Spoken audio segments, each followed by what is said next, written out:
Well, welcome. I am super excited to be with you guys and to get to have a conversation with the amazing Johnny and Aimee. Welcome, guys. Hey, how's it going? So excited to chat to these guys. They are just phenomenal at creating community, at connecting with people around them. They recently got married. Congratulations. Come on. And they have moved into their first home in a brand new neighborhood, and they have just been having some incredible adventures and exciting connections as they begin to meet their neighbors and build community around them. And I wanted to take this opportunity to ask them some questions and some of the things that they've been thinking about and praying about and doing over these last few months, and especially in these strange times when we're limited a little bit more even to our geographical neighbors. And I know if you're anything like me, you've maybe been living in the same community or the same neighborhood for a long time, and you maybe feel like you've kind of missed the boat, like the moment's gone. But one of the things that talking with Johnny and Aimee and hearing their stories and hearing their passion has done for me has really challenged me to rethink about my neighbors and my neighborhood. And so I'd love you guys, as we have this conversation, to just ask those questions of yourself. So Johnny and Aimee, let's jump in. I'd love to just kick us off with, what jumps to mind when you think about being a neighbor? What's the first things you guys kind of think of? Yeah, well, I suppose it's more than just being like physically placed in a house in between a bunch of other houses in a street where everyone lives in their own little bubbles. But like being a neighbor is about knowing people, like first and foremost, and like we are beside these people that we would never have got the opportunity to know had we not lived in this house, and probably would never have bumped into in any of our other social settings. So it's like an opportunity to know people and to know them outside of maybe our own normal bubble would be what kind of comes to mind to me, like knowing people and letting them know you as well. So knowing and being known, I guess, for me. Yeah, I think for me, the first thing that comes to mind is acceptance and staying open-hearted. I think whenever you land in a house and you're surrounded by strangers who come from a million different backgrounds, I think for me, the thing that I've learned the most is that it's meeting people where they are and really accepting them for who they are. And I think in that you have to keep an open heart to people's backgrounds and to where they're coming from and to how they live their lives, because I think it's different when you're in a house beside someone else where they're living. You get to see nearly a greater window into someone's life than maybe if you just saw them in the street. Yeah, I think as well in that, like because you get a greater window than you would if you just kind of cross paths with people. And like these are the people that you in some ways, particularly at the moment that we're in, spend the most time around. Like these are the people that we are physically near all the time. So I suppose it's looking out for other people and letting them look out for you. And they're people that we don't just cross paths once or twice a week. It's like all day, every day, and like just being aware of them and looking out for them as they look out for you. Yeah.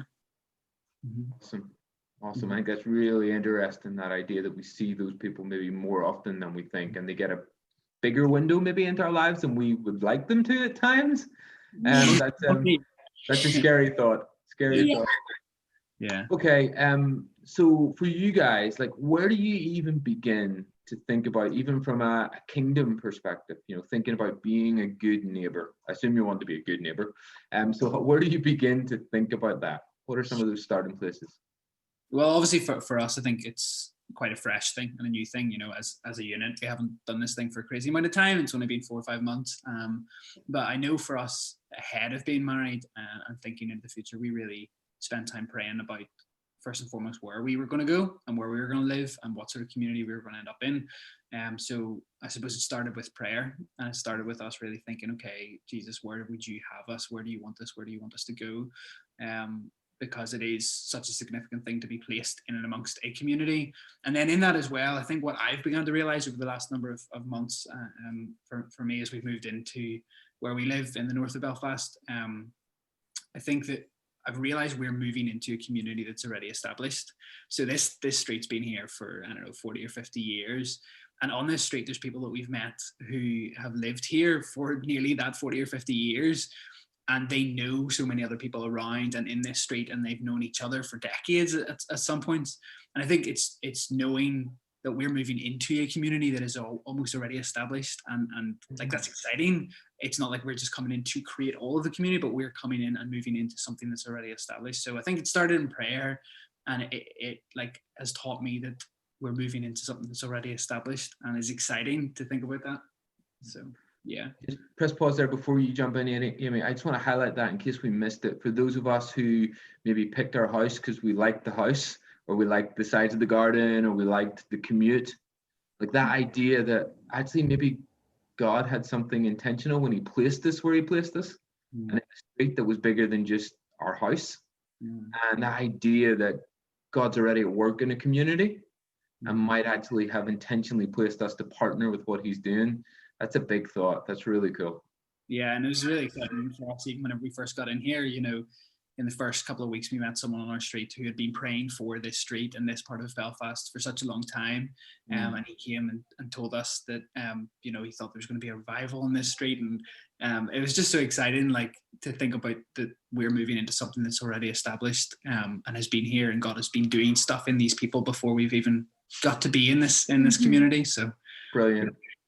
Sorry, Aimee, I interrupted you. No, it's all good. Yeah, I think for us, one of the most exciting things has been like uncovering what God is already at work doing. And like, to be honest, that has been the biggest joy of just meeting people and already hearing the things that God is doing, and then being more expectant for that as well, and really being expectant for more because of what's already happened, but also being so aware that God is present, and his presence is already in a street that maybe you could look at North Belfast or wherever you live and just see a lot of the pain and the hurt and the past that isn't good. But instead, I think it is so true that God wants us to uncover and dust away the parts that actually he is really vibrant and at work in, and for us to be the ones that are pioneering seeing that, you know, like getting to be the ones that look at it in a different way than maybe everyone else is. And then kind of like, I think one of the things for me in that as well was starting to speak it out, like even to my family or to friends, like speaking words of life about the place and the street that you live as well, then coming out of seeing what God is doing. And yeah, that is for me been really fun, and even taking my mom to see what God's already doing here, because there's just little parts of here that I have found beauty. And even the greengrocers up the street, like seeing what is already beautiful and good in a place, and then bringing others into that has been a really good thing for me. Yeah, brilliant. I think like on the flip of that, on the back of that, like kind of thinking of your home and your house as like a place for ministry, you know, like not just this little, like I think we can be really isolated, and we are isolated at the minute, but even more so we can hide in our houses, and that's really easy to do, you know, like I've done it, we've all done it, we've all sat inside our houses and closed the doors and just been like, oh, this is my little comfort bubble and no one needs to know me in here. But you are in a place where you can meet people you've never crossed paths with before. And I think coming in with that perspective of like, this is an opportunity for ministry, this place that we are blessed with could be a little pocket of the kingdom on our street, and just having that mentality, kind of flipping it from a place to hide to a place to actually go out from, is something that I think has really impacted us. So that's really cool. And knowing you guys and having watched you even in the midst of a pandemic, you guys do that really well, just using your house not just as a place of safety for yourselves, but to actually embrace others and connect with others. So if this thing starts with that kind of getting a kingdom mindset, a kingdom perspective, you know, viewing where we are as actually maybe God's part of God's intentional plan, and looking at our neighborhoods from a kingdom perspective, that's great, and I love that.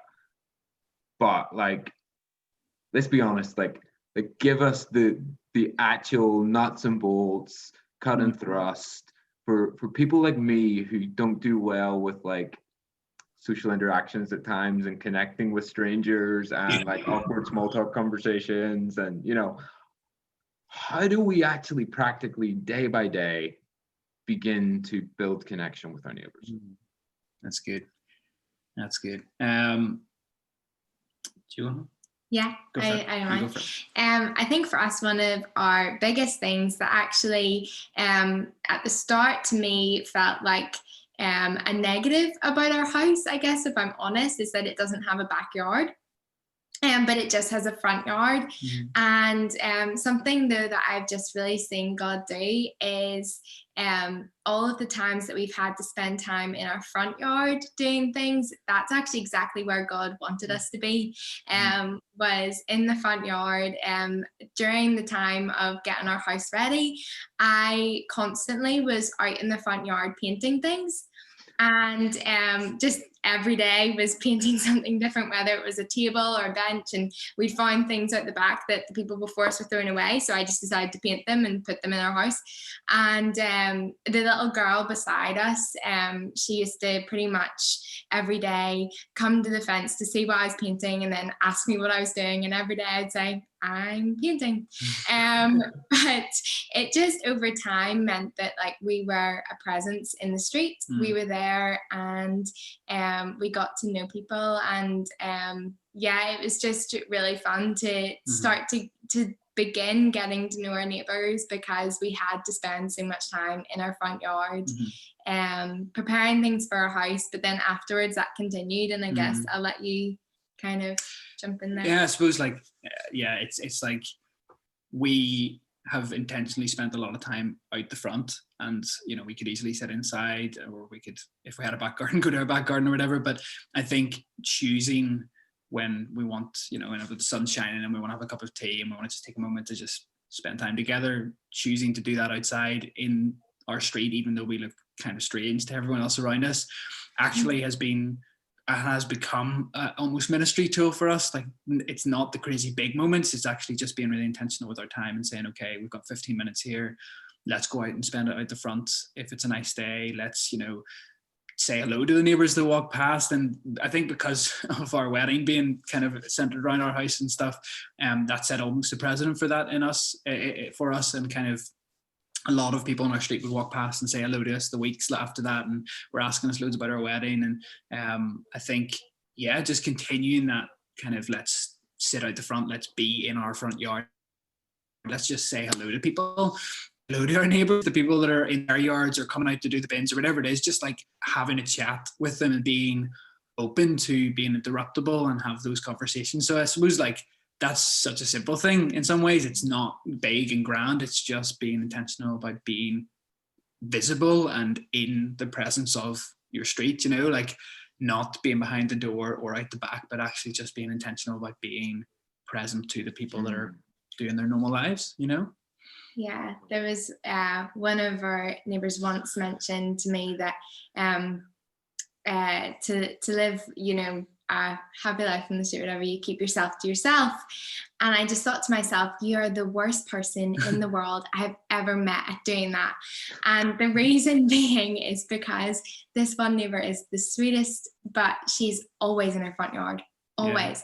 Yeah. And everyone in the street knows. And when she's not, you notice it as well. And that is the thing that I've really noticed, is that I will really notice when she's not. And I think that's the kind of thing that I want to do, is that to be enough of a presence that when you're not, you're noticed. And I think even on that, like looking for excuses to be out the front. So like, yes, your cups of tea, but I, since we got married, have taken up the wonderful hobby of gardening, something I never did before. Very, very well. I mean, I never thought I would be a gardener, but we got a bunch of planters and just started planting plants in our yard and making it beautiful. And actually, like, in some ways, I think doing that's been a little pocket of the kingdom, because so many people walk by and look at our yard and comment on it, and that's an excuse for me to be out there, you know, once or twice a week, just tending to the plants and just making our front yard beautiful. And we've had people come, and even whenever someone came and dropped off the gift for the BCB stuff, they commented on, like, your street, your house stands out just as a bit of beauty. And I think that is part of it as well, just like not like remembering that the kingdom can come in and through beauty and, you know, creating stuff like that. So I think looking for excuses to be out the front having cups of tea, gardening, making the front beautiful, and just being open to those little moments where someone walks past and says hello, and you begin a conversation with them, or, you know, you ask them how their day is, and being open to those interruptions has been really, really important. And just to clarify for those who maybe haven't been to or can picture your house, like this isn't, you know, a giant front yard where Johnny and Aimee are like having, you know, playing football and, you know, just having a paddle and pool. Like this is like 5 meters square, maybe maximum, right? Max. Yeah, maybe smaller. But they've just worked really hard at creating something of beauty and a space that isn't just existing, but is pleasant to be in. I think that's really cool. Yeah. What other stories have you got from, you know, as you've hung out in your yard and got to know some people? What's that led to? So I think, so there's been some really cool ones. You know, most days it's just normal. We just sit and have a cup of tea and we go back inside after a cup of tea. But there's been some really cool moments where I can think of one. Aimee sent me out one day to get something from the car, and it's that attitude of like being interruptible, like being open to those little conversations. And I went out to get something from the car just out the front of our house, and she'd sent me out, and I was gone for like half an hour. And she came out and she was like, is it really that hard to find my pair of scissors, Johnny? Like, what's going on? And she came out the front door, and I was sitting there having a conversation with this guy in our street, and turns out that he only became a Christian recently, and we would never have known that, but we just got into this little conversation because he mentioned something about the weather or whatever it was. And half an hour later, because, you know, we were open to being interrupted, we were having this incredible conversation, and I got to, you know, kind of encourage him, and like ended up getting into this WhatsApp conversation with him, and we send like videos back and forth to each other of different like Bible commentaries and all this sort of stuff, which would never have happened had it not just been being interruptible. Because if I'd been out there going to just rush and grab the scissors and get back in because Aimee needed them, I don't think that conversation would have happened. I don't think we would have made that connection with him. Yeah, just wee things like that, you know. Cool. Yeah, I think for me, one of the things was the little girls that are kind of floating around our house, and I just started to get them even involved in our garden, especially before we'd officially moved in. We already had flowers, so I told them they had to look after the flowers for me when I was gone, and just kind of things like that, starting those little conversations and connections with them. And yeah, there was one time that I just really remember where Johnny had gone out for a night with a friend, and I was just sitting in the house painting, but the little girls around had watched me actually sit out our front yard painting quite often, and they had decided to then all get together and in their front yard paint me a picture. So then they came to the door with this like really sweet picture, and it was because they said that they knew that I loved to paint, but also how they had watched us kind of over the past like while I'd been experiencing some health things, and they watched me as well quite often not be very well, and so they wanted to cheer me up, and it was just kind of, it just really spoke to me of how like actually they picked up way more than I thought. They'd been watching us way more than I thought. But also that we'd already created this thing of care where it wasn't just that they were caring for my flowers, they were caring for me too. And yeah, it's just that mutual caring for each other, and it's not about what you're giving away, but it's also what you're receiving. And yeah, that's been really, really powerful as well. And also like even what comes to my mind as well is when we're in those conversations or we're going past with people, like we've got one neighbor who shares with us just every now and again what's going on in their life, and you know, not being afraid to tell them that you're praying for them and actually going and doing it, not being afraid to be like, well, listen, if you need me, I'm here, or being practical when someone shares something with you. So, you know, we've had people share some stuff that's going on in their lives in a random conversation, and we'll maybe post a wee letter through their door just saying, you know, we're thinking of you, we're praying for you, and looking for those opportunities to be practical beyond just this like, oh, well, thanks for sharing with me, you know, like I am praying for you, or we are praying for you. I think that opens up conversations, and the amount of times that we've just dropped in, you know, I'm praying for you, and they've been like, oh, thank you so much, we really appreciate that, you know, or being unafraid to drop those in and be intentional with those and practical with those has been really significant as well. Yeah, I think something that you just said there of like not being afraid to be vulnerable with your neighbors invites them to be vulnerable with you too. And I think just like I said before, of like it is kind of a culture of like sometimes of keep yourself to yourself and everything will be smooth and easy. And I think sometimes we get that into our heads where we just have to kind of put on the best front. But actually what I've felt like has brought the best, times of connection. And actually we've gone from just being people that live beside each other to people who are actually in each other's lives has been whenever I have shared something that has maybe been a bit below the surface or beyond the surface, and then that has opened up that conversation for the next time that they're struggling. They'll tell me, because they don't just think that we are this perfect family that live a perfect life, and we're not. Therefore if they show anything different, then we're going to think less of them. But actually, if you just show your neighbors how you're not perfect and how things are sometimes hard, it's not that you're being really negative and down all the time, but actually it just creates an openness. Yeah, that's so good.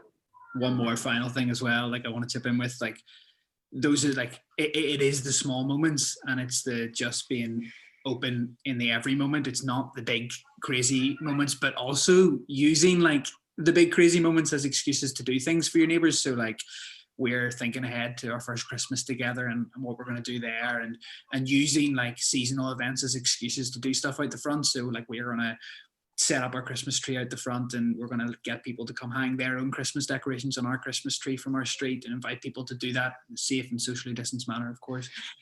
But just like using the seasons and the big events of the year as excuses to do stuff out the front and invite people into that. And so like we're thinking ahead to that and dreaming for that, and roasting chestnuts on the barbecue or whatever, it's just things like that, and using excuses, the big events, to bring people together as well.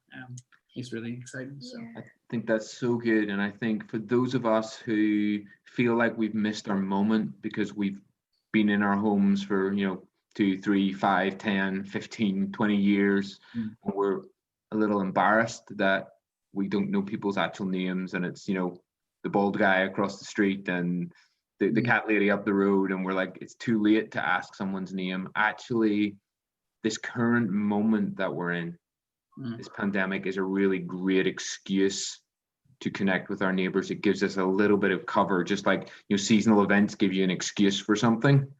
Actually, how do we care for our neighbors in a moment where our worlds have all shrunken? It gives us an excuse. And if ever there was a moment to choose courage and to take the risk of engaging with neighbors that we should have met years ago, now is a bit of a cover time, I would say. Yeah. Right, sorry. I think something of that as well is like at times I've found that where we have thought of something as like a restriction, or like we're being restricted in something, it's actually been like an invitation into like a new creative way. And often I think that's where God begins to speak, or nudge us in a different direction. So the reason we came up with that one was literally because we were like, there is nowhere in our house to put a Christmas tree. I was like, there's nowhere that we can put a Christmas tree that it won't be like obnoxiously in the way. So I think as well, it's kind of being open to the promptings of Jesus that like actually can sometimes come from limitations of like that actually bring new creative ways. And I think that is so apt for right now, because we can feel limited by being in our homes, but actually that's maybe the new creative way that God's going to prompt you to bring hospitality to your street. And I think that is something that I'm really learning. I love what you guys have shared about how painting and gardening and letters and baked goods that I know you've delivered, and Christmases and conversations, they're all mediums that can become acts of neighboring. And we might not all be able to do all of those, but we can find that one thing that can connect us. So give us super fast, I'm only giving you like one line each. Give us your one top tip for someone who's nervous or afraid or doesn't know where to start. Just one super practical thing that we could try. Do you want me to go first? Yes. Okay. Don't be afraid to fail or if you end up making a fool of yourself, it's totally fine. And like, just like pick your head up and go again, because I know that there is one time where I had a really good intention and I was bringing fudge to one of our neighbours, and the fudge sat for 3 days in our worktop, and every day I looked at it and went, this is the day I need to go introduce myself, this is the day. Johnny kept being like, this is the day, Amy, this is the day. And eventually one day Johnny came home from work and was like, you did it, it's not on the worktop. And I was like, yes, slightly. Ran to the door, was about to introduce myself, posted it through the door and walked away. But in that, I tried, and now we say hello. Yeah. So. Yeah. Little step. And I think off the back of that, like it's the Jordan saying of what he said whenever he was over here, just try, don't be afraid to fail, just try, no matter how much of a fool of yourself you make, just go for it, like. We've got some win stories, but we've also got some funny fail stories. And I think it's just trying is what I would say. So, yeah. One of the things I've learned from watching you guys, and my top tip would be to cross the road. So like, I'm super guilty if I see a neighbor and I'll wave from a distance and maybe shout hello and go back to what I'm doing. But as I watch you guys and hear about you guys interacting with people, every chance is, okay, I'm going to actually cross the road. And that instigates a conversation. And maybe you walk across the road and say hello and have to turn around and walk back again. The intention more than just waving from a distance. So that's my top tip that I'm going to try, is where I can to cross the road. Guys, we're going to have to leave it there, but that has been just super encouraging for me and super challenging for me. Thank you so much. Thank you very much for having us. Thanks. And hopefully at home that's been helpful. We can't wait to hear your stories of hopefully some wins and maybe some fails and lots of trying as we summon the courage to engage with our neighbours.